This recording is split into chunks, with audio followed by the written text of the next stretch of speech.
नमस्ते सर्वांना, मी जुईली। आज आपण बनवणार आहोत चण्याच्या डाळीची आमटी। त्यासाठी सर्वप्रथम चण्याची डाळ स्वच्छ धुवून घ्या आणि ती कुकरच्या भांड्यात टाका। त्यात अर्धा टोमॅटो कापून घाला। आता ही डाळ शिजवण्यासाठी गॅसवर ठेवा व 2 शिट्या झाल्या की गॅस बंद करून कुकर थंड होऊ द्या।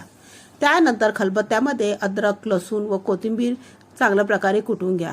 मग वाटपासाठी गॅसवर तेल गरम करून त्यात चिरलेला कांदा, किसलेले खोबरे, अद्रक, लसूण चांगल्या प्रकारे भाजून घ्या। आता हे मिश्रण मिक्सरच्या भांड्यामध्ये काढून त्यामध्ये हळद, मालवणी मसाला, गरम मसाला टाकून हे वाटप थोडंसं पाणी घालून वाटून घ्या। मग त्यामध्ये शिजलेली डाळ थोडीशी टाकून पुन्हा एकदा वाटून घ्या। आता आपण फोडणीची तयारी करू। फोडणीसाठी भांड्यामध्ये तेल गरम करून त्यामध्ये राई, जिरं, हिंग, कढीपत्ता, अद्रक लसूण पेस्ट व लाल तिखट घालून फोडणी करून घ्यावी।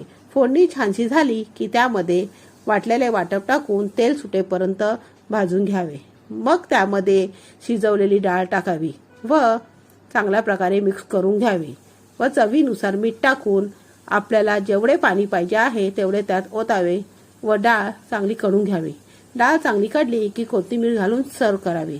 अशी डाळ खाण्यासाठी खूप छान लागते व प्रोटीननी भरलेली असल्यामुळे आरोग्यदायी सुद्धा आहे व भाताबरोबर तर अप्रतिम लागते।